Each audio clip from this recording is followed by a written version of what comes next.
Welcome back as we continue looking at the poultices, which can have an incredible effect in relieving symptoms and also contributing to the healing. A lot of disease grows on inflammation, and the ginger poultice, getting that inflammation down, can go a long way to contributing to the healing of arthritis.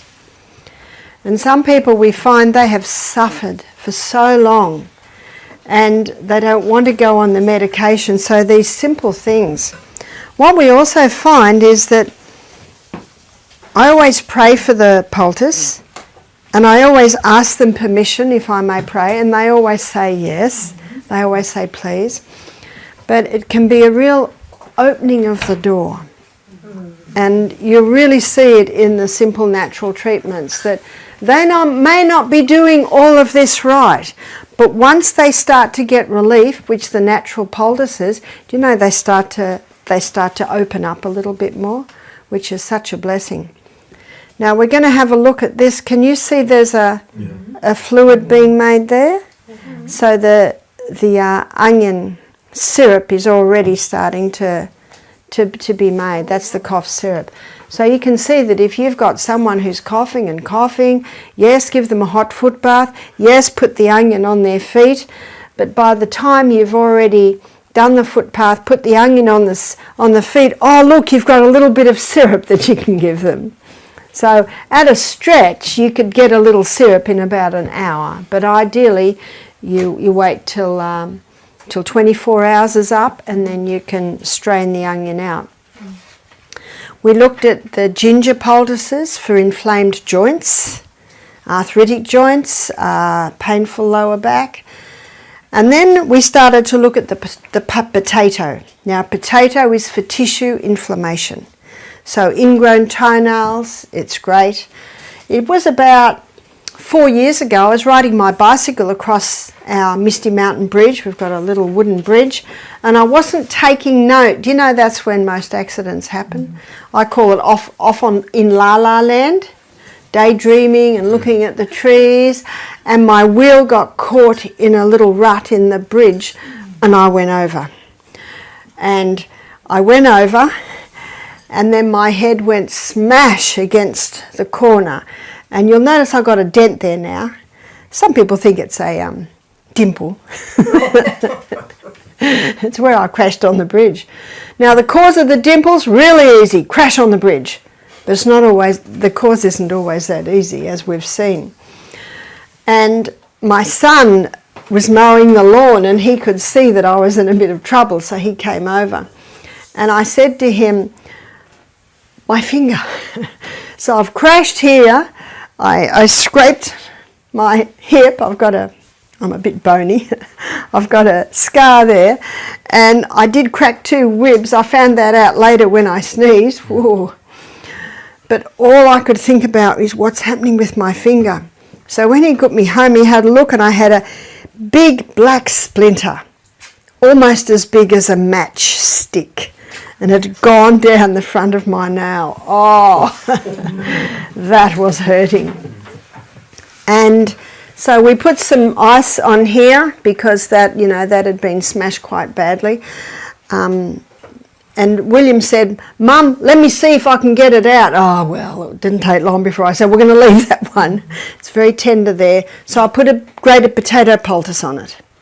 So I went to bed that night with the grated potato poultice up, and my hand up in the air, and a poultice on here. Praise be to God, I slept all night. Isn't that incredible? See, whenever I get pain, I don't think of painkillers. I think, what's causing the pain? And what can I do to relieve that pain? Well, I had the most beautiful eyeshadow. It was this purple that went all around there, and I had this lump as big as a duck egg. And then it went down after about 2 weeks to a golf ball. And then after another few weeks, it went to a macadamia nut. Now, the local doc visited, is a friend of ours. And I told you, I've got some very good friends that are doctors. In fact, he advises people to come to me. And he said, whoa, what's happened to you? I said, oh, I crashed on the bridge. He He said, whoa, that's a hematoma. That'll take 3 months to go down. And he was right. But it just didn't go down, then it went in. And he felt my ribs. He said, oh, you got 2 cracked ribs there. And I said, yeah, it feels like it. You can't do much for that.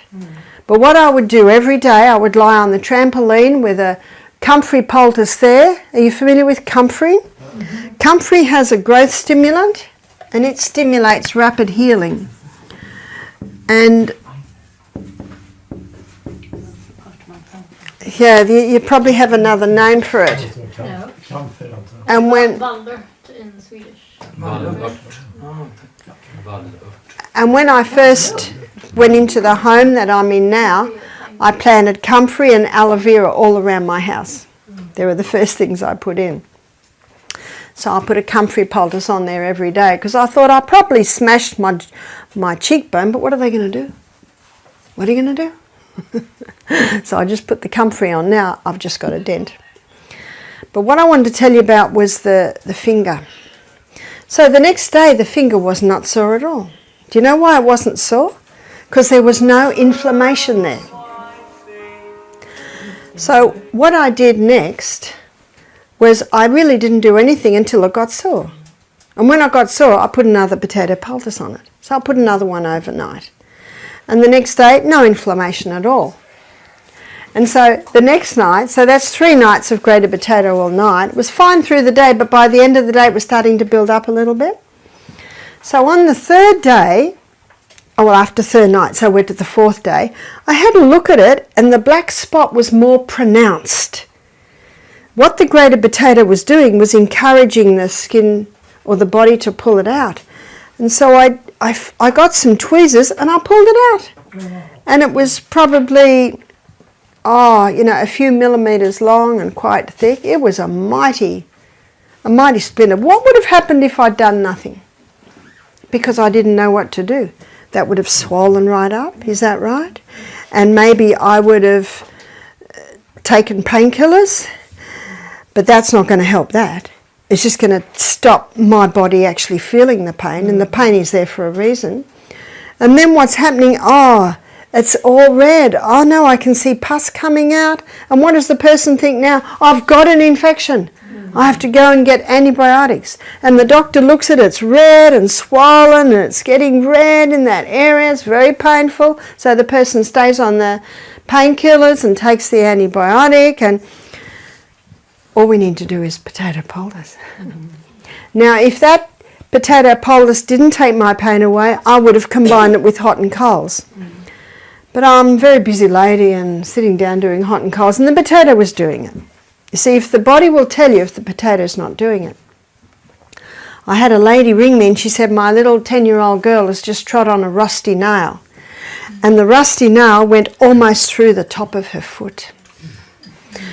She said, we've got a greater potato poultice on, but it's still red and it's still a little bit swollen and it still is a little sore. So I said, what I want you to do is the hot and colds.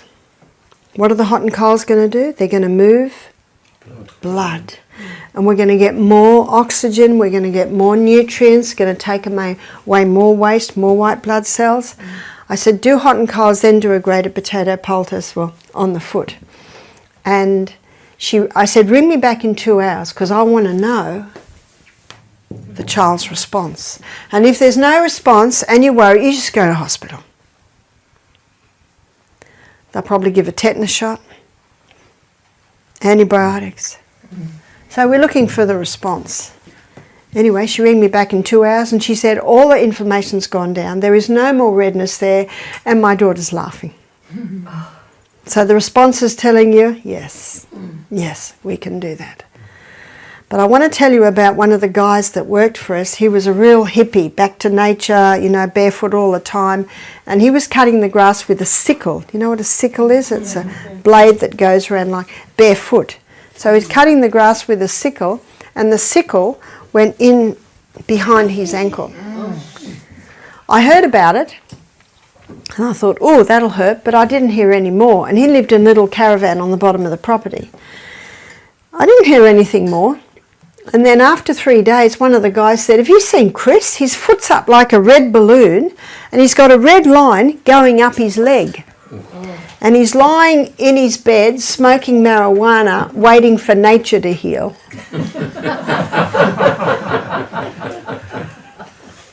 Where's our little 2-letter word? The body will heal if you give it the right condition. And unfortunately, the marijuana was just dulling his pain, and that wasn't a good idea, because that pain was there for a reason. Isn't it? Pain is there for a reason. It's actually a sign. Do something. So I said, oh, bring him up. So the guys just about had to carry him.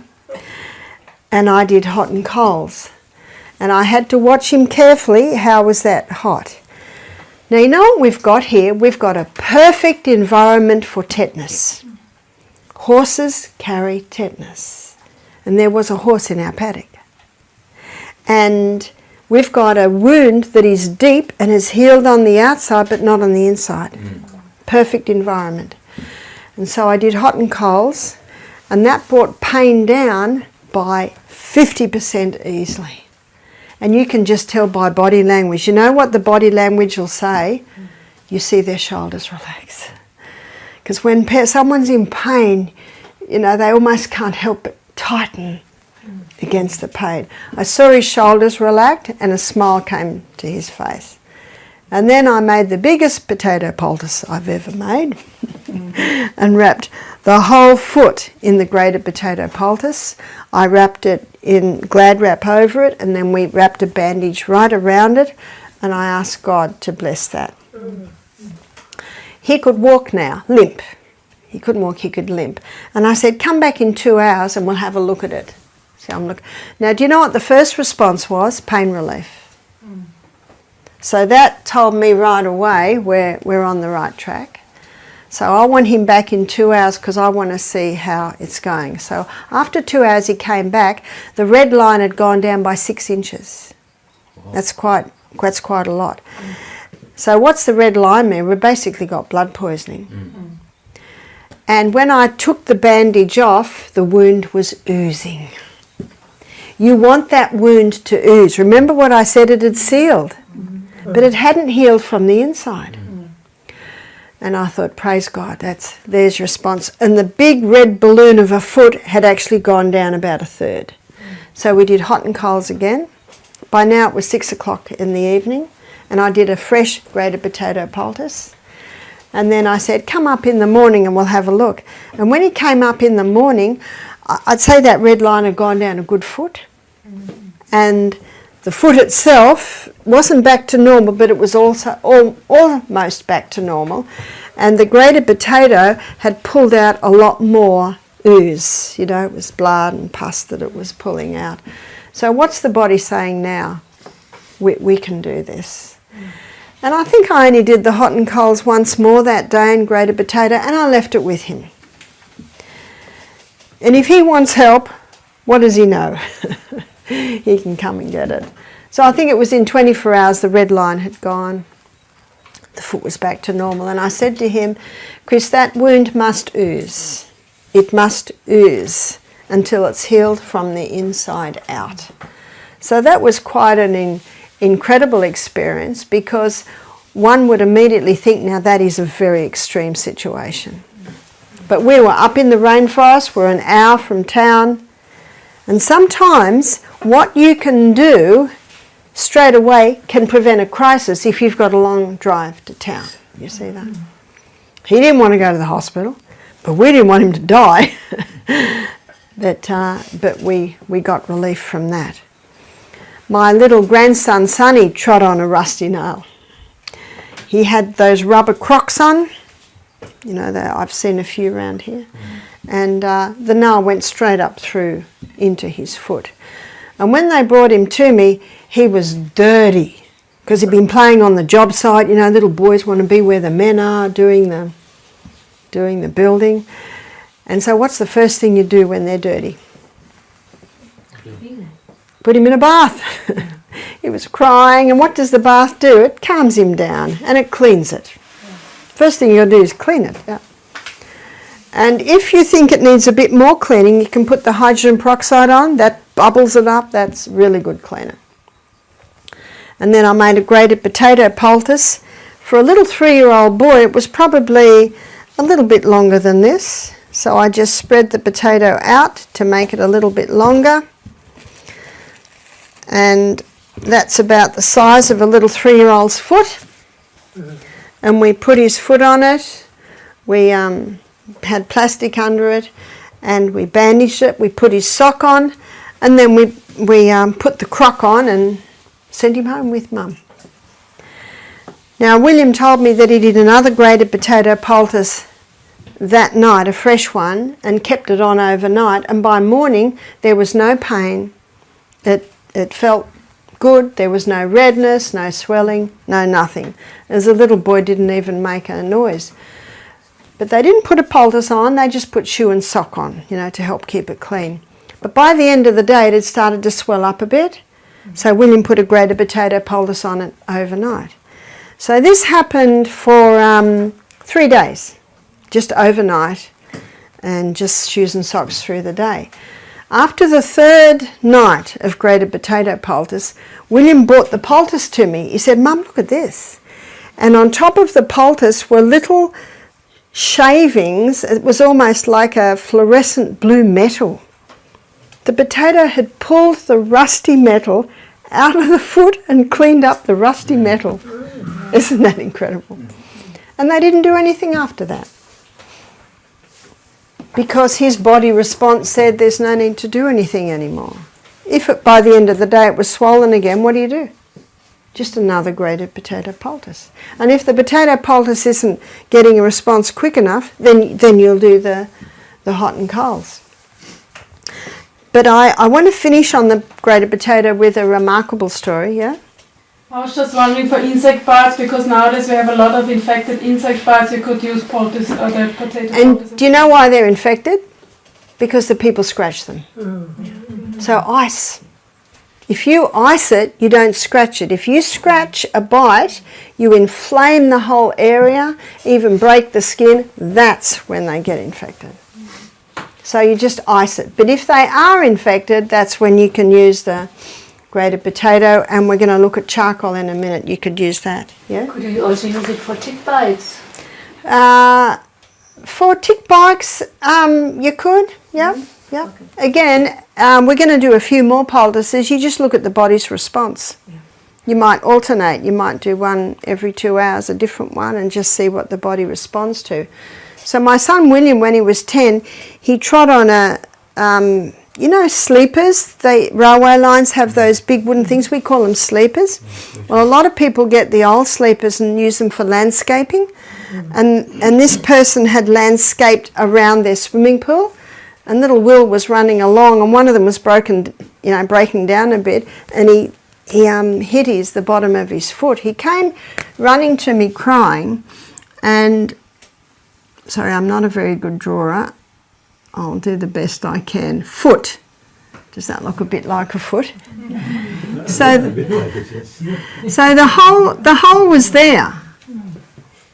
And I put tweezers in as much as I dare, maybe a centimetre, but I thought something's gone in and come out. That's all I could presume. Anyway, that night we put a grated potato poultice on because I thought it'll be a bit swollen. And the next day he's limping everywhere.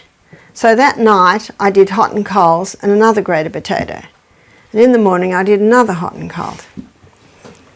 I'm doing this for 2 weeks and he's still limping. And I thought, what's the matter with this foot? And a friend of mine visited. Now William was my delicate boy. Peter, I could do anything to Peter. But William was a little bit more delicate. You know, he didn't like anything that hurt.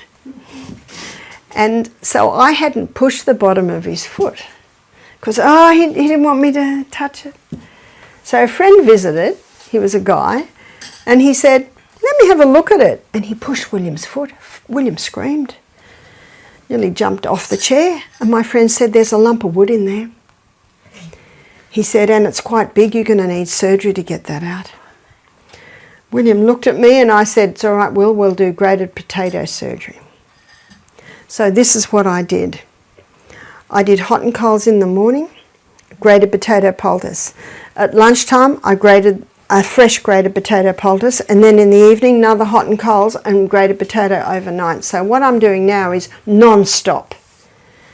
So I don't usually do non-stop, but I thought this is serious.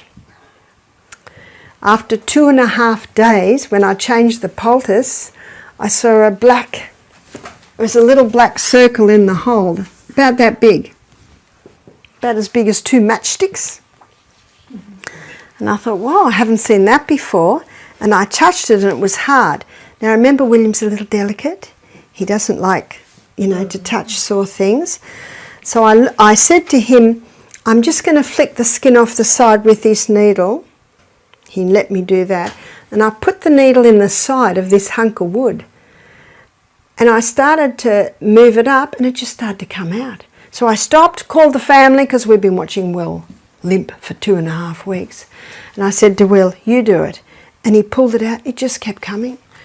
It must have been 1 inch long. It was that thick. That was the lump of wood in this 10-year-old's foot. Now remember when it first happened, I put the tweezers in, but I could feel nothing. And I don't think it was a crossways. I don't think it was up. I think it was a bit on an angle. And what the hot and coals and the grated potato did, they gave the body the right conditions to pull this lump of wood out of the foot. Incredible. Will has still got a scar on the bottom of his foot where that piece of wood came out. What did I do then? Nothing. Because the offending article was gone. I did encourage him not to jump in any cow pats. It was as clean as a whistle. What would have happened if I'd done nothing? It's an old sleeper. It's been under a railway track for 20 years. What's it got in it? Dirt and grime and all sorts of nasties.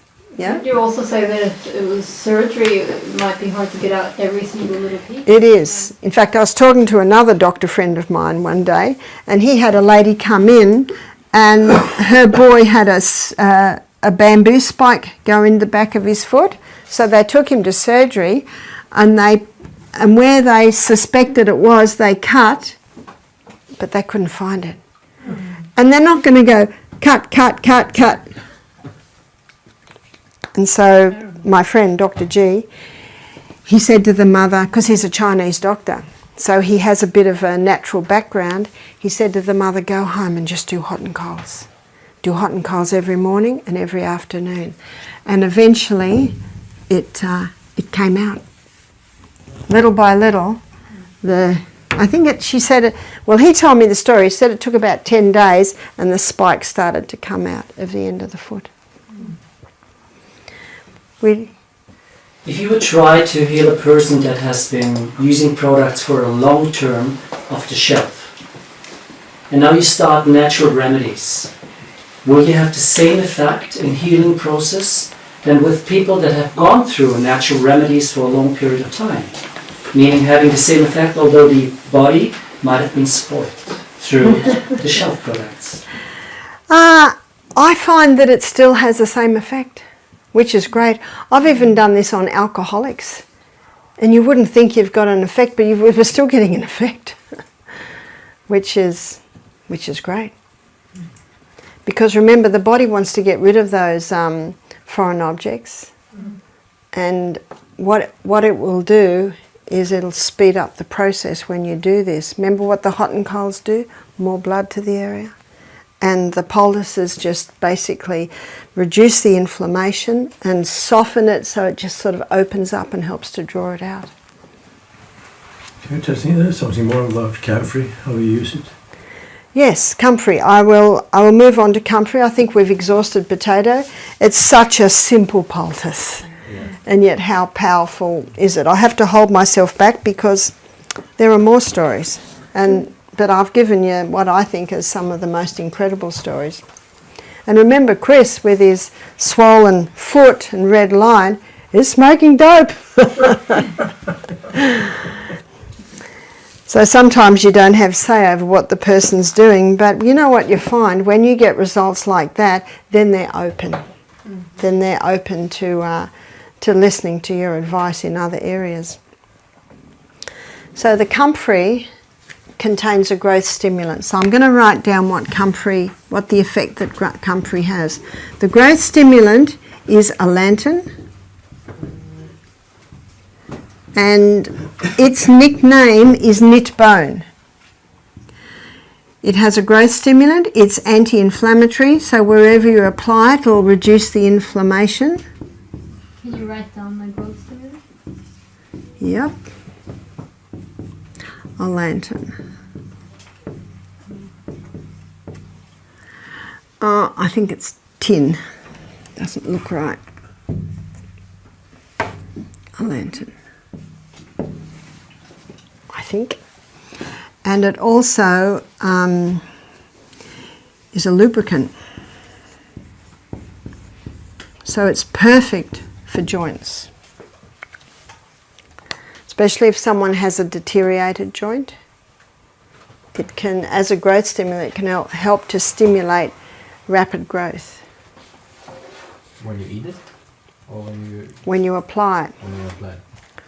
So the most remarkable story I have is we had a little cleaning lady. She was in her 50s, and my son was teaching her to ride a little scooter, motor scooter. And she was going along, and he said, "Slow down, Katie." And she thought slowing down was going back.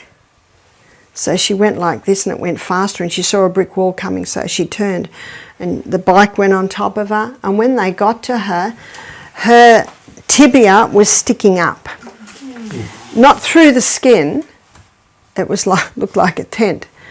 Now we had a guy working for us at the time. His name's Malbone Lang, and his grandfather was a bone specialist from Malaysia. And so he came running over and said, "Hold your breath, Katie, I'm going to set it." And he quickly put it into place. I was not there at the time. The ambulance came and they blew up like a balloon around her leg. They x-rayed it. Her tibia and her fibula were totally broken, and her knee was crushed. So she was in hospital, and they were going to do a pin and plate on her. And they wheeled her into the operating theatre twice, but the surgeon said, "Her knee is too swollen. We cannot operate while it is so swollen." So I would visit her every day. And one day when I went in, her leg was white, almost numb. So I had one of our massage girls with me, and I got her to massage the feet. Sometimes it's the only place she can move. So she massaged the feet, and we just chatted away. And within 15 minutes, the leg was red again. And she said, "Oh, that feels so much better."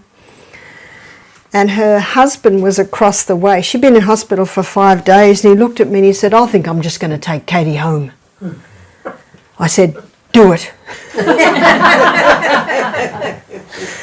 So they brought Katie home, and she had like Velcro strips around these, these rods with Velcro strips. And we set up a bed in my lounge room, and it was winter time, and we had Katie in the bed because we knew she could not walk. She had to be totally immobilised. And I told my boys, who were about 12 and 14 at the time, "Boys, we need comfrey." And it was winter. So in the winter, the healing properties go into the root, because in the winter, the leaves die off. We don't get snow, but we get frost. It always dies up. In the spring and the summer, you get the highest amount of elantin and other actives in the leaves. And so they got me they got me about this much root. And what we did, I washed it and I grated it. And I grated it on this small grater here, and it almost comes out like chewing gum. It's the lubricant in it. It's really gooey. So what I did was I spread it out on a cloth, like this, spread it out in the middle, and I folded it over, north, south, east and west. So I had an area about that big, and I knew that would cover her knee and the top of her tibia and fibula. And what I did was then I pour about a teaspoon of boiling water on that, and then quickly pull it over, and that teaspoon helps the juice to come out. And then I laid it on the knee, put the plastic over and wrapped it on and put her like a brace there. And every day we would say, Father in heaven, please bless this poultice, where she didn't know what we were doing. I'd never done this before, but I knew what comfrey could do.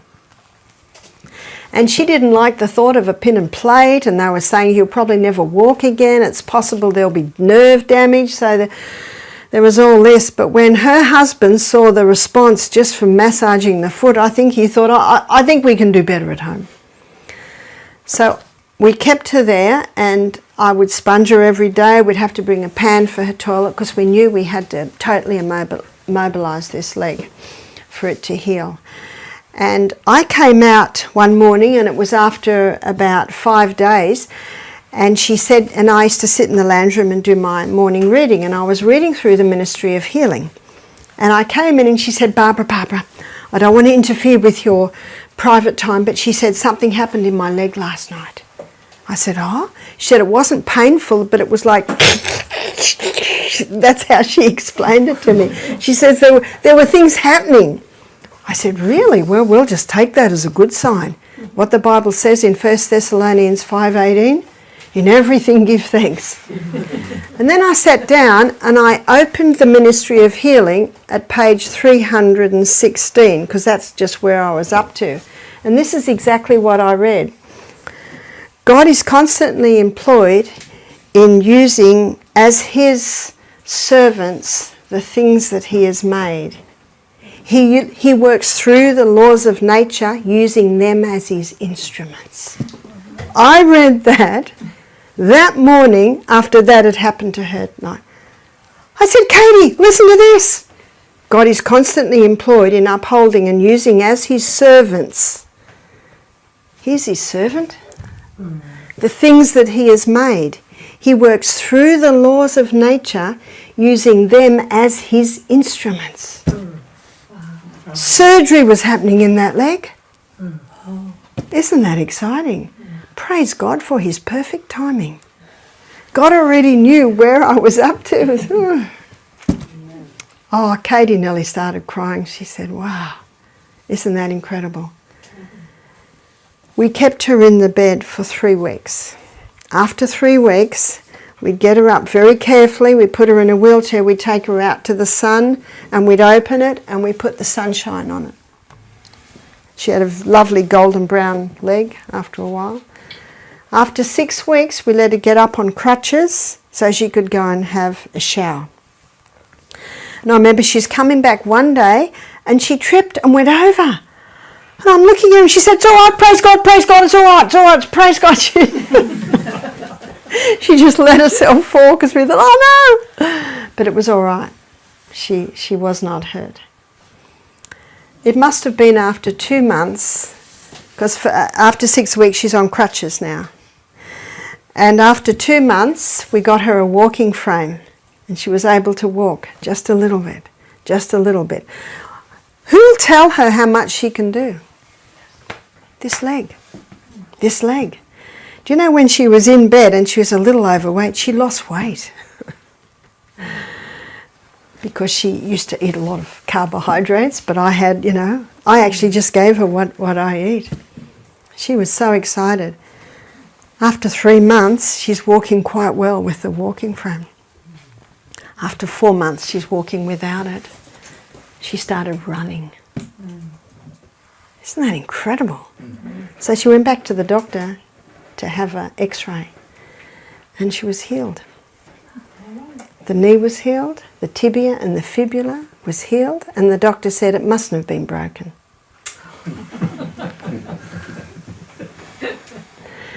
Guests had come to our retreat and we'd say, okay, Katie, show them how you can run. And she said, yep, and she'd run. She'd run up and down the hallway. Isn't God good? We were really stepping out in faith there. Now, do you remember what the doctor said? She may never walk properly again, and there's possible nerve damage. I have great faith in surgeons. Surgery's come a long way. I used to work in operating theatre, and well, what those guys can do is absolutely incredible.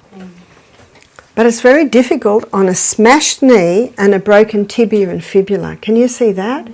how can you apply the screws and they have to say you may never walk again properly, and you may have damaged nerves, because it's very, very difficult for them to basically patch that up. And so I always appreciate that and understand that. So this was an incredible story. And of course, that's what they wanted to do. And I said, well, if that's what you want to do, we're going to do all that we can. But it must have been easily 4 months we put that on every single night. You know, it was incredible. My boys just dug so much up that in the second fridge I had a whole bag of it, and this is months after Katie's all healed and we're not using it anymore. It's like in the back of the second fridge. And I opened the fridge one day and I thought, look at that comfrey, it's sprouting. It's been in the fridge for 6 months and it's sprouting because summer had come. And I thought, well, that's the growth stimulant. That's why you never put it in your garden. A friend of mine said to me one day, Barbara, come out and look at my garden. We've just rotary hoed it up for the spring. And I looked at it, and it was probably about as big as this room, and there's little comfrey plants coming up everywhere. He had comfrey in one corner, and he rotary hoed all the roots, and I said, where are you going to make your veggie garden now? That's your comfrey garden now. Where are we going to make your veggie garden? Because it'll take over. We've got one in the corner of our big vegetable garden, and I'm always pulling up the comfrey, always pulling it up. I was reading that when you put it in a bucket with water and let it sit for a couple of weeks, it is an excellent liquid fertiliser for your garden. And if you put comfrey into your compost bin, it has a similar effect to cow manure in the compost bin. So it is an incredible herb. You can see why it's one of the first herbs I put into my garden.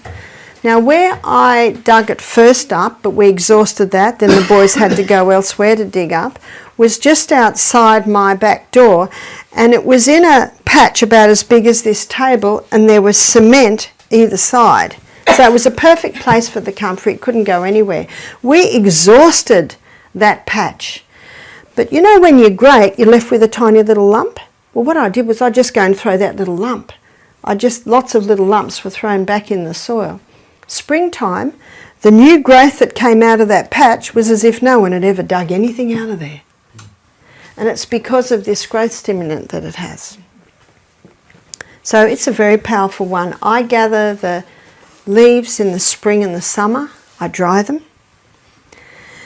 And I break them up because they're very dry in a jar. And I counted it one day because people wanted to know how many. I would 100 leaves. Some are big, some are medium, so average 100 middle-sized leaves, pulverised right up in almost 2 litres of olive oil. And then I shake it well and let that sit for 2 months. And then after 2 months, I strain it through a calico bag and I heat it in a double saucepan. We're moving on to herbs, which we're going to look at tomorrow. And I put it in a double saucepan, and in another saucepan I melt beeswax. And then when they're both the same temperature, I pour the beeswax into the oil, the comfrey oil, and then I pour that into little jars, and we sell that as comfrey cream.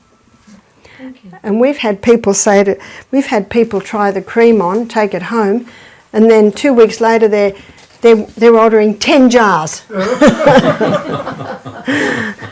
And it's dark green in colour. So that's how we make our comfrey cream. Yeah? Would it also help with deteriorated bones? Yes, there's no reason why not. So because it's a growth stimulant, it'll stimulate rapid healing in tendon, in ligament, in bone, in tissue, in any area in the body. It's a very powerful herb, yeah? So the cream has the same effect like the roots you were using in wintertime? If it was spring and summer, I would have pulverised up the leaves and made the poultice. It's not as strong as the poultice, but not everyone has the comfrey and can use the poultice, so it's still quite effective. And that you would use more often probably if you use the Yes, cream. that's right. That's right. So you can see it's very good on joints, especially deteriorated joints, because the lubricant really helps with the joint. Deteriorated joints, you mean arthrose? Often there can be damage from osteoporosis, arthritis, things like that. You'll see as we go through this that you might alternate poultices for a certain condition. So what I'd like to look at now is is cayenne pepper.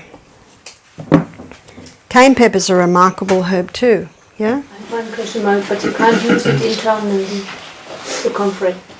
They say you can't. You can, okay. Yeah. Thank you. You use comfrey if the person had cancer. Yep. Now, officially, they say it's too dangerous to use comfrey internally. So one of my herb books tells the story that a man got a cow from the abattoirs, you know, where cows go to get killed. Do you call that abattoirs?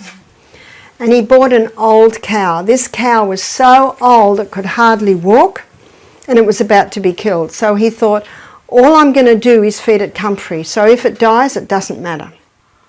So he just gave it bales of comfrey. And he'd let the comfrey wilt a bit. Well, it wilts anyway after you've cut it. And that's all the cow ate, comfrey. After a couple of weeks, he noticed that the cow was picking up. He noticed that it was putting on muscle and tone, started to walk around. Then it began to produce milk. This is an old cow about to be killed. Then he started to milk the cow, just keep giving it comfrey, and the cream, he said, was an inch thick on top of this milk. He did it as an experiment because they say don't take comfrey by mouth because it can cause liver damage. Well, it didn't cause liver damage on the cow. And when we do green drinks, we'll often put some comfrey in that. So I don't advise taking by mouth, but I'll leave it up to you. My little boys, for some reason, it's such a furry, prickly plant, they used to chew on it. And they used to come in with green juice coming out of their mouths. This is little 4 and 6-year-old boys. And Peter said to me one day, Mum, comfrey's good, you really should put it in the salad. He used to chew on it, and I didn't run out and stop them.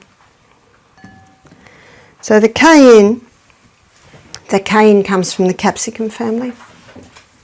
Chili comes from the chili family. And cayenne is a blood stimulant. Now some people say we shouldn't use cayenne because it's a stimulant, but what they don't understand is the different stimulants. This is a blood stimulant. So where's the life of the flesh, students? In the blood. So anything that stimulates blood, isn't that going to increase healing? Absolutely. And there's a book called Curing with Cayenne, and the author is Sam Beiser. He's a medical journalist. Curing with Cayenne, I think you can get it as an ebook. And he shows in that book that you put cayenne with any other herb and it'll intensify its action.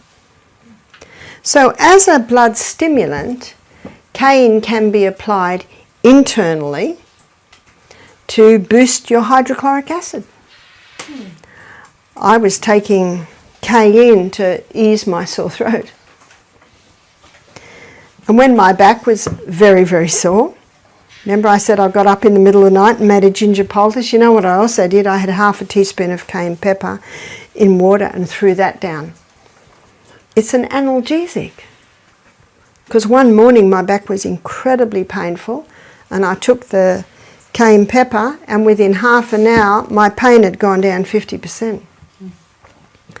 So comfrey is an analgesic. I was talking to a lady, cayenne. I was talking to a lady whose husband's hand went through a roller. He's about 40, this guy. And his whole hand was crushed. And the tips of 2 fingers were starting to go black. And the doctor wanted to cut those fingers off. And she contacted me. I said, no. I said, all you need to do is get blood into that area. So I said, sprinkle the cayenne pepper on. And what you can do is get a cloth, put a little bit of oil on, and sprinkle the cayenne pepper on there and put it on. Well, this guy, everything he did 100%. And they emailed me back and said, it's just too painful. I said, take it off immediately. And then I said, show me what you put on. You could not even see the white cloth. He'd put so much cayenne pepper on it. I said, you've just overdone it. So what he started to do, and this worked very well, and tomorrow we're going to talk about aloe when we look at the herbs.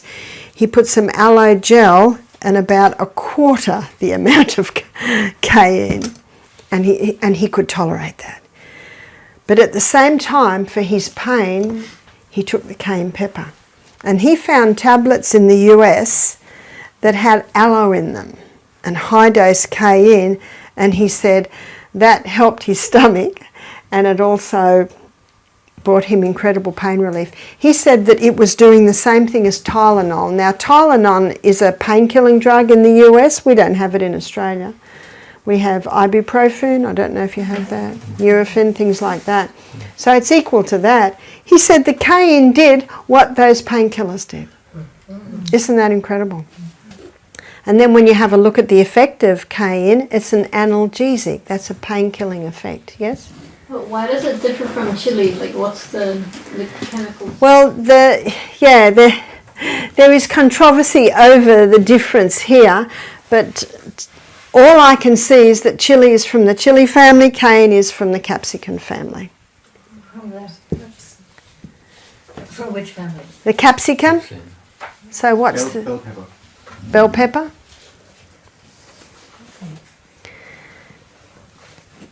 He didn't have to have his fingers chopped off. In fact, the doctor could not believe it. So I was in touch with this guy every couple of days. And he couldn't do hot and cold straight away, but probably after about 2 weeks he started doing the hot and colds.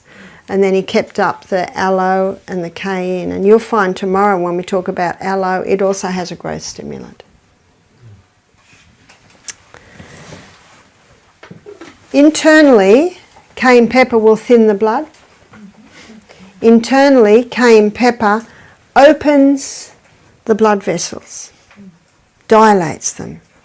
Internally, cayenne pepper strengthens the arterial walls. So it's a perfect herb for people with heart problems.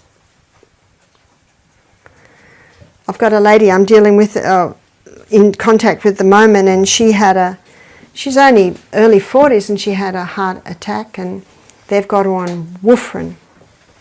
Do you know what warfarin is? It's rat poison. And the rats bleed to death. But they don't give as much warfarin to humans. But you know what? You'll find people on warfarin, people have told me this, their nose starts to bleed. Their eyes start to bleed. They just touch their skin and bruise and bleeding happens. And I said to her, the cayenne pepper is just as effective, but far more potent, and yet no side effects. She wrote back and she said, I'm scared to stop. And I said, the warfarin probably saved your life in the crisis, but the crisis has passed. And the cayenne pepper will do it. It will thin the blood. It will open the capillaries, and it will also strengthen the arterial wall. All warfarin does is thin the blood. That's all it does. So it's an excellent herb for people with heart problems who've had strokes or who've had a cardiac arrest. Yeah? It shouldn't be a problem to give it to young children and older people? No, Yeah. no, not at all. How do you apply it? You take it internally for the blood thinning effect, yeah, You must take it 3 times a day. Yeah. Half a teaspoon or what? Yeah, not everyone can handle half a teaspoon. Start with a quarter, go up to a third, get to half if you can. Yeah? What about heart arrhythmia? Heart arrhythmia, we'll talk about that a bit tomorrow because there is another herb that can help with the heart arrhythmia. Thank you. But always in water or Yeah, in the mouth directly? water helps. It'll tingle a bit, but you'll get used to it. You're familiar with the book Back to Eden by Jethro Kloss? Yes. He devotes half a page to every herb, but he devotes 10 pages to cayenne pepper. Describe the book. Back to Eden. See if you read the book. Yeah, Back to Eden Thank you. by Jethro Kloss.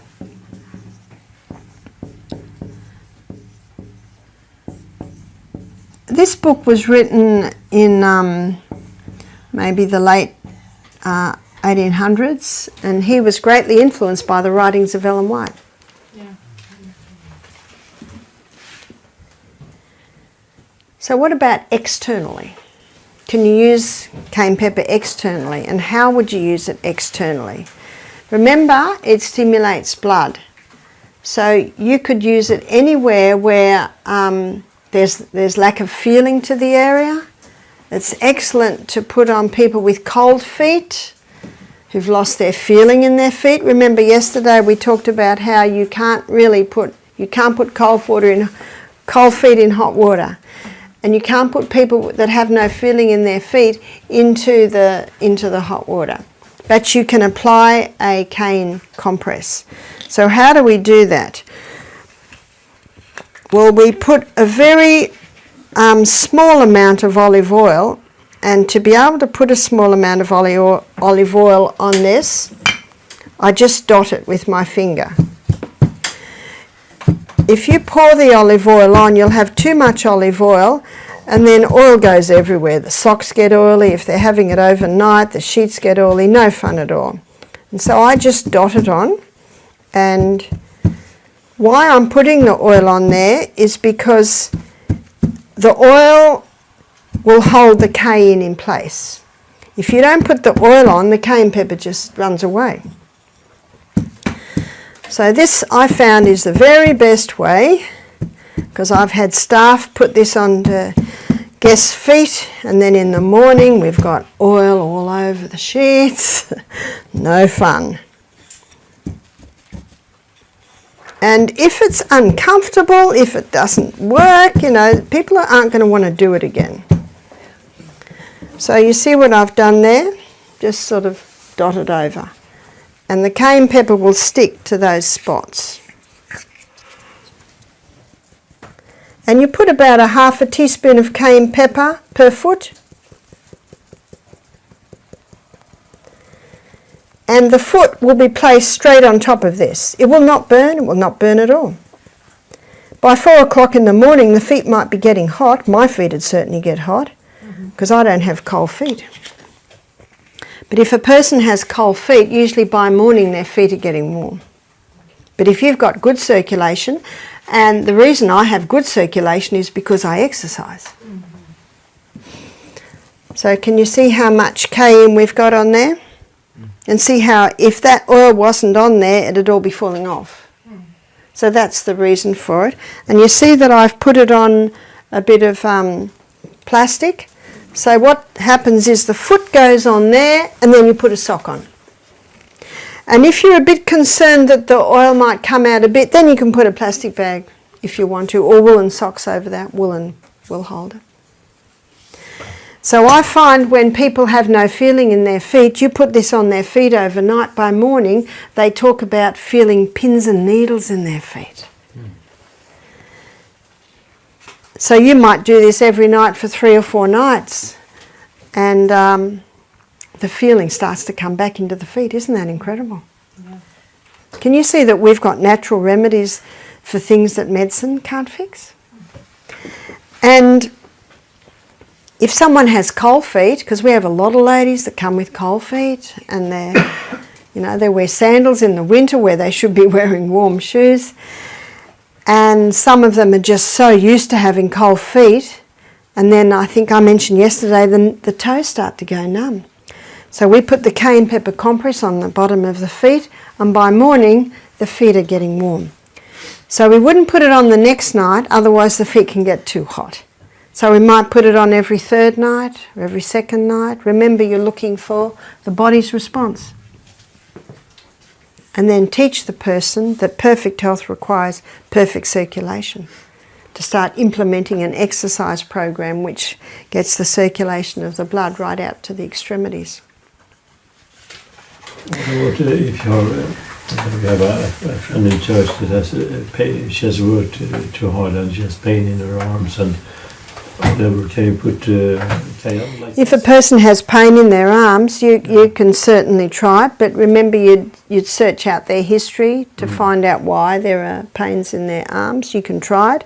You've got nothing to lose and much to gain. An underactive thyroid gland, you can put a cayenne compress on the thyroid.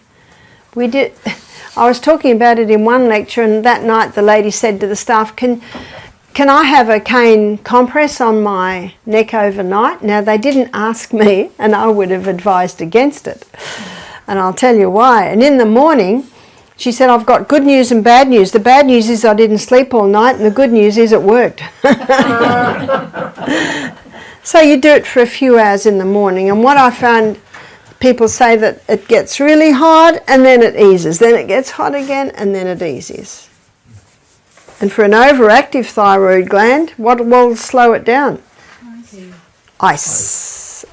And then you go on, off, on, off, on, off. You're treating symptoms there, but remember, when you use natural remedies to treat symptoms, you're bringing relief, but you're also contributing to healing. Now, the last thing I wanted to...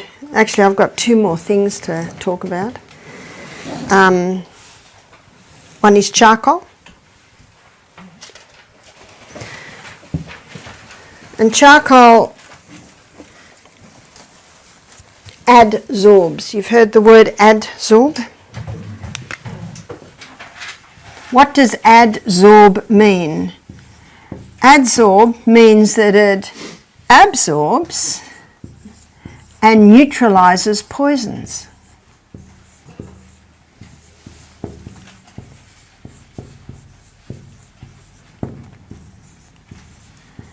That's what adsorb means. So because charcoal absorbs and neutralizes poisons, it can be used in all cases of poisoning. In hospital today, if someone goes in with an overdose, one girl told me this, she was given the choice, she could have a stomach pumped or she could take a dose of charcoal. Charcoal's surface area is huge. In fact, a small piece of charcoal, the surface area, because there's so many facets, takes up a huge area. And when the poisons come in touch with those surface areas, the charcoal absorbs and neutralizes poisons.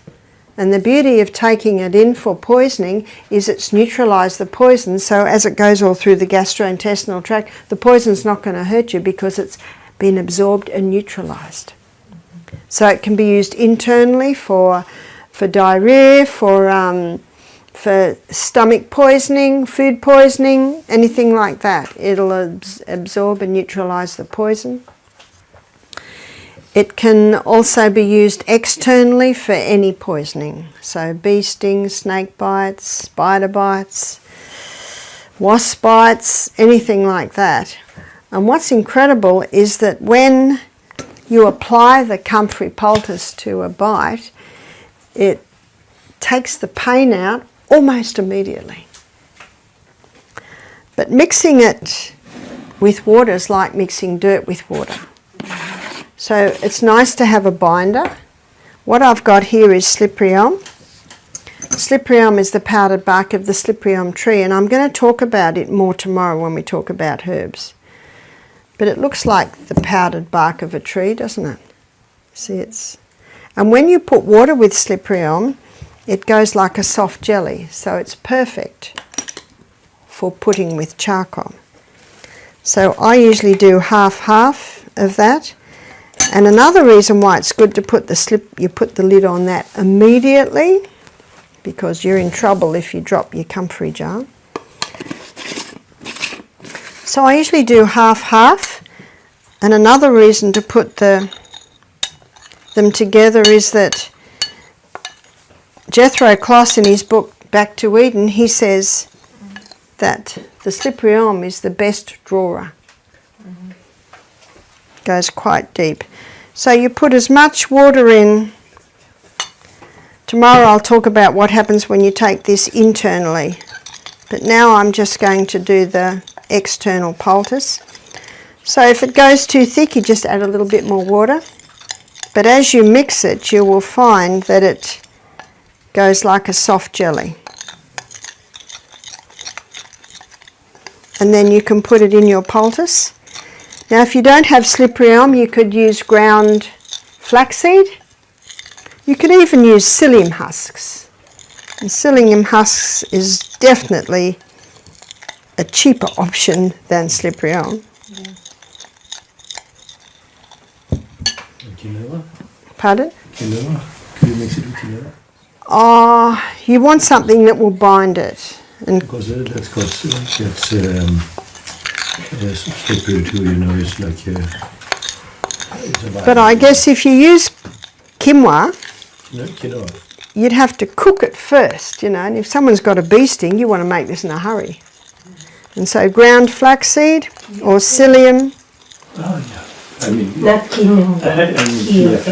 chia seeds. Chia seeds. Oh, okay. I was mixing it. Yeah, you could. But again, chia seed can be a bit expensive. Yeah. So this is getting a bit thick, so I'm just adding a little bit more water. And I'm going to make a tiny little one for a bee sting.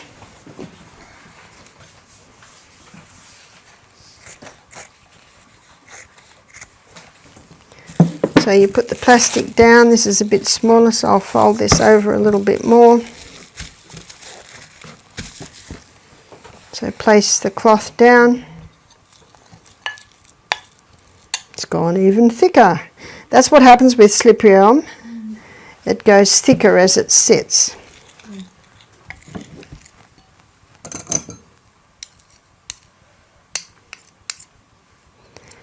But where you would use this is not only a bee sting or a bite, but you can also use comfrey poultice for a very upset stomach or abdomen. Remember, it'll draw out and neutralise poisons. You mean slippery elm, not comfrey elm? Charcoal. Charcoal and slippery elm. So you can see how it goes a bit like a lump of jelly. So you can imagine putting that straight on the skin. You could, but it's a mess. It's a mess. And you might not mind a mess. And then you make your package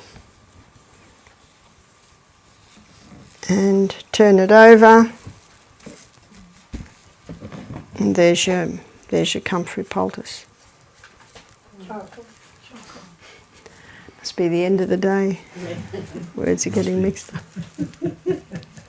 There's your charcoal poultice. It's an activated charcoal. Yes, but when I was in the rainforest, I just used the charcoal out of the fire. Yeah, right. It'll still work. The activated is a little bit more potent. That was Dr. Tress. Yeah, but any charcoal will work. So the last one is castor oil. Castor oil penetrates deeper than any other oil.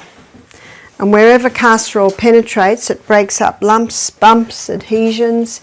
It'll break up a bone spur. So if it can break up a bone spur, it can break up fibroids, it can break up cysts, it can break up tumours. So this can be part of a program that you might give someone who has any of those problems. So what you do when you're making a castor oil compress, you want several layers. So often we use old towels because we have our guests having steam baths every day, and we wash the towels every day from the steam bath, then the towels can start to get a bit thin. So we save the thin towels and make them into castor oil compresses. And you put the plastic backing. Now what you'll find, I'll draw this on the board.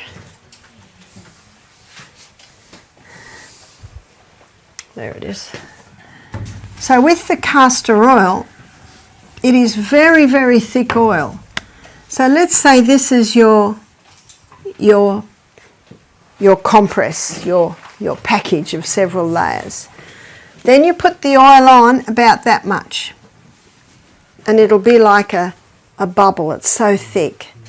And then you'll wait 10, 15 minutes, and it'll slowly soak through and come out that far.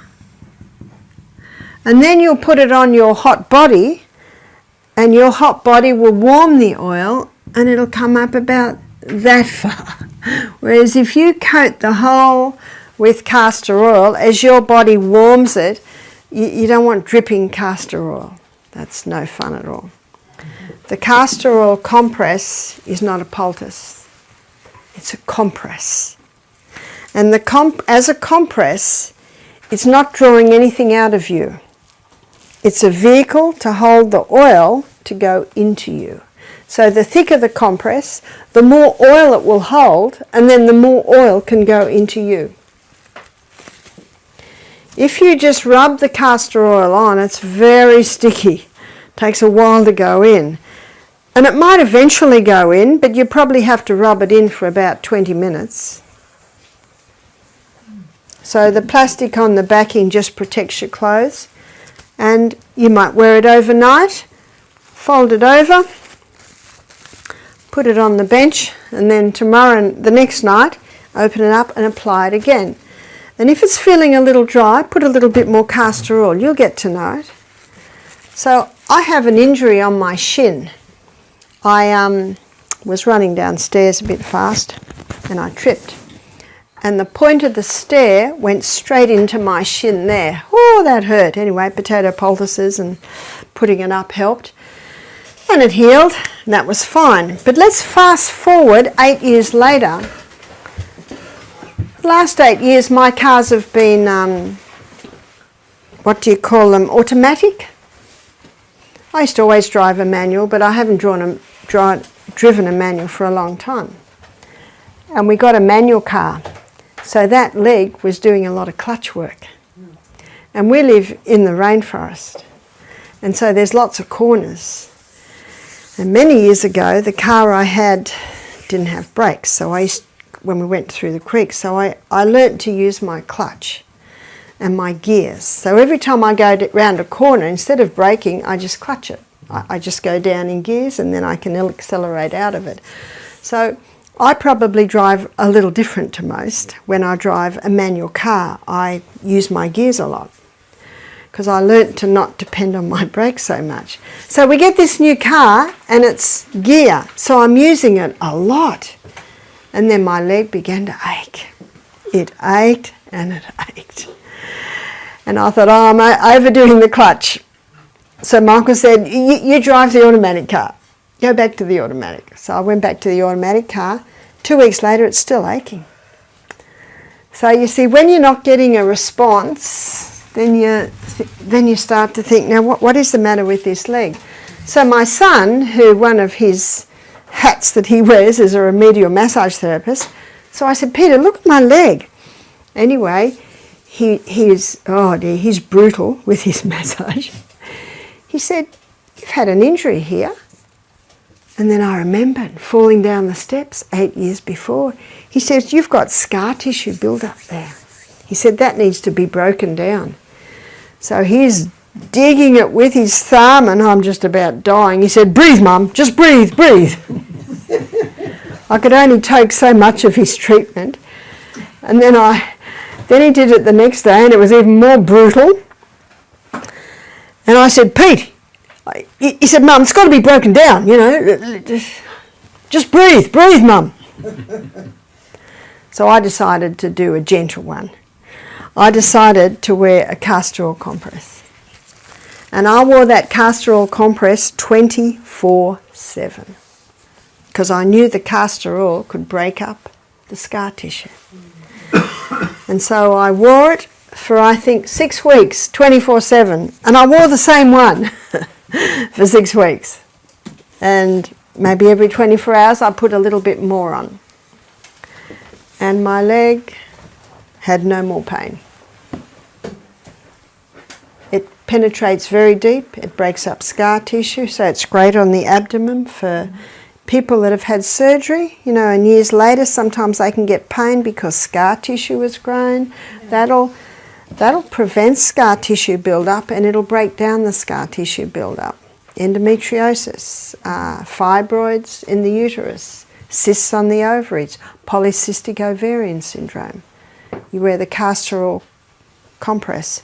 What I say to people is, consistency is the key. It's not going to go away in a day or a week. And so what you'd make for the abdomen would be about that big. You do hip to hip, pubic bone to belly button. You do about that area there. And remember, the thicker the compress, the more castor oil it'll hold, and then the more castor oil can go into you. Breast cancer, breast lumps.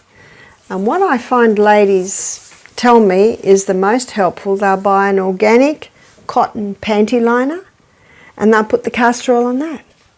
Because it's very absorbent, it has a plastic backing and it just slips into the bra. But at the same time, you also advise sports bras, cotton bras or bamboo bras, and no wire. The wire blocks the flow of the lymph into the nodes under the arms. So you're starting to see as we go through this that when a person has a problem, you're pulling from the different laws and the different poultices and the different water therapies, and then you'll have a whole program for them.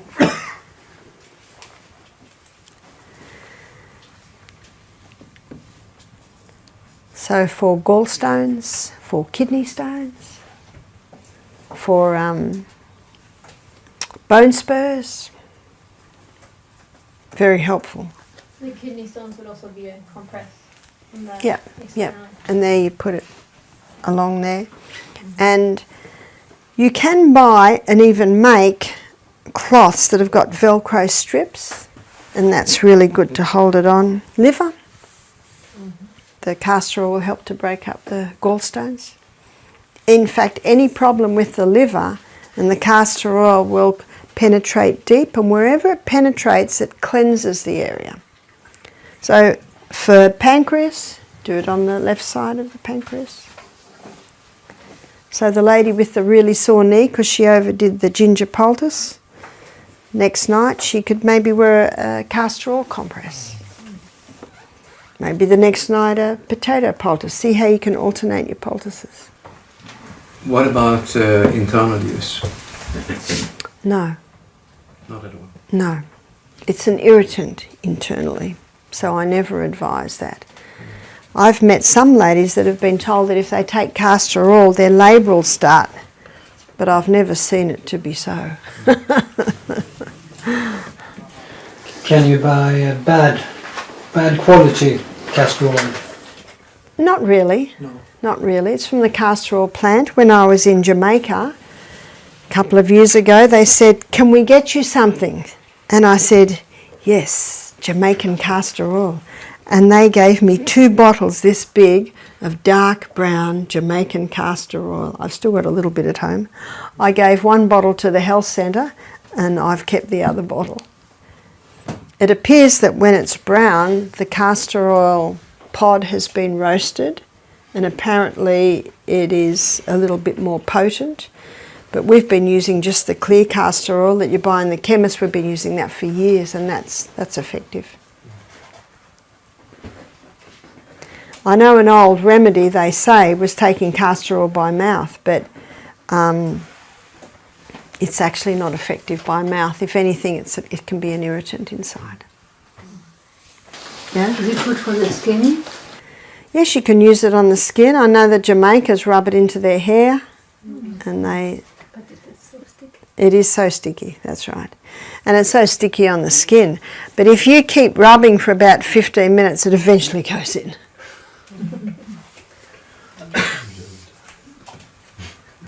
Why do you do it for the hair? Nourishes the hair. So it nourishes the hair. The people in Jamaica have got the frizzy hair, and it calms it down. They say it helps as well against hair loss. Yep. Yeah, I'll talk about that a bit more tomorrow. We'll talk about hair loss tomorrow and some combinations you can use, and the castor oil can be part of that. That is true.